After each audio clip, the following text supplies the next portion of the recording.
letting any other man in here. Ayoko!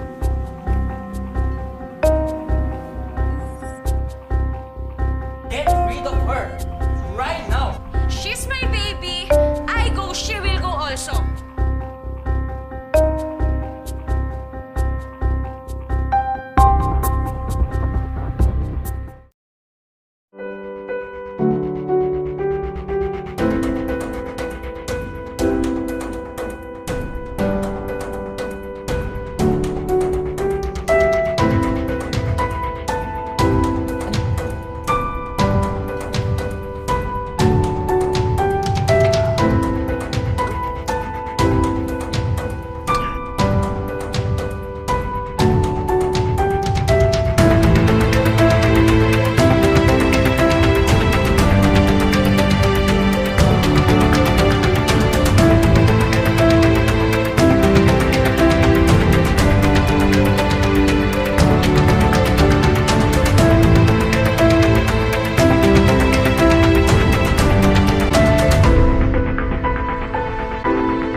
The term of premarital sex refers to sex between unmarried people.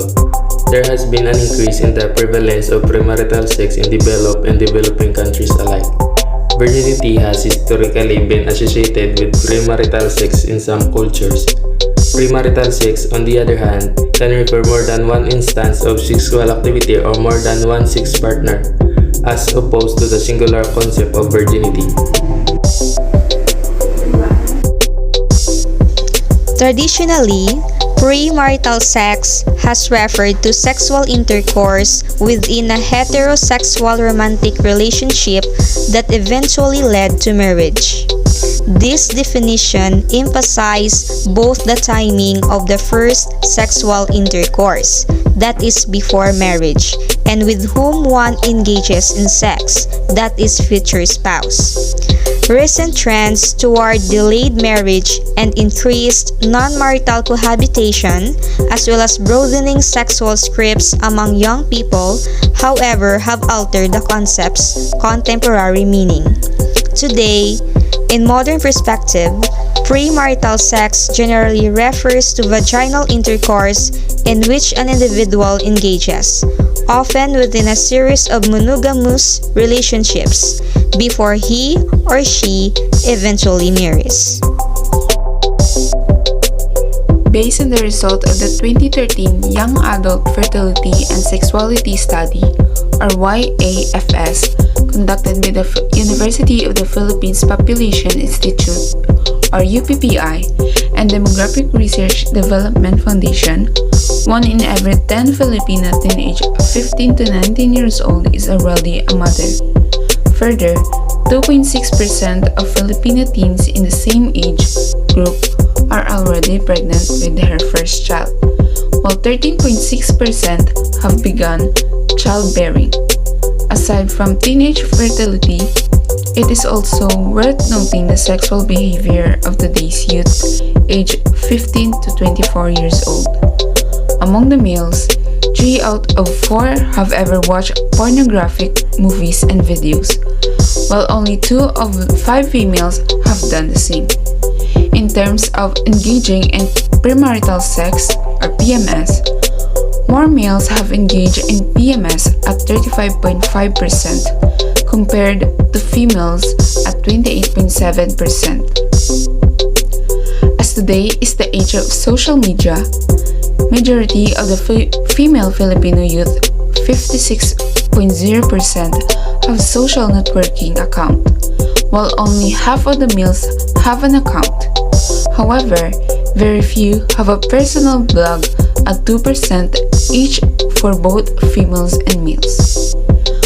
Other indicators relating to health, lifestyle, and media exposure of the youth, which are highlighted in YAFS, are also presented in this year's fact sheet on Women and Men, or WOM. Issues that are deemed important to planners researchers, and other users. For genders and development advocacy, planning, programming, and policy setting. The Philippine Statistic Authority, or PSA, release of the 2014 fact sheet on WOM is in support of this year's celebration of Women's Month. Survey data for many developed countries found that at the beginning of the 21st century, more than two-thirds of young people had premarital sex while still in their teens. The proportion was over 80% in Denmark, Finland, Germany, Iceland, Norway, the United Kingdom, and the United States. Available survey data for various developing countries in Africa, Asia, and Latin America also report increased prevalence of premarital sex. The rise in premarital sex in China is particularly noteworthy. Whereas a generation ago, 15% of Chinese reported having premarital sex, recent surveys find that about 70% admit to having sex before marriage. Even in countries where premarital sex is still a taboo, such as India, Indonesia, and Iran, studies report its increasing prevalences. A major factor in the worldwide increase in premarital sex is the improvement in contraceptive technology that occurred over the past half-century. The use of modern contraception, such as the oral pill and the intrauterine contraceptive device, has virtually eliminated the fear of unintended pregnancy. According to recent surveys, more than 90% of women aged 15 to 24 years know about at least one contraceptive, and most are familiar with more than one. In addition, the percent of adolescent women using contraceptives has increased markedly in many countries over the past several decades. The movement away from marriage to cohabitation, especially evident in developed Western countries, has also contributed to the rise in premarital sex. Among the 28 members of OECD, for example, the average percent of young couples aged 20 to 34 years who were cohabiting in 2011 was more than 40%, figure 2 in some of those countries, including Denmark, France, the Netherlands, New Zealand, Norway, Sweden, and the United Kingdom. The majority of young couples were not married but cohabiting. Fornication is the act of having a sexual relationship by two individuals who are not married to one another but may or may not be married to an individual absent from this sexual relationship. It is important to consider that if two individuals are married, then they physically and emotionally give themselves away to one another such that both will fully unite and enjoy the mutual benefits. But this won't be the case in a premarital sexual relationship. In fact, it would diminish the value of getting married. Additionally, there is a possibility that the person who is involved in an unofficial relationship with the married person may not be aware of his or her prior commitment. Hence, the action would not be appropriate for all the people who would be involved in this situation. But just because humans are driven by emotions, there is a high possibility for this theory to fail. For example, if a person has been sexually aroused, it might be impossible for him to take decisions rationally at that very moment in time.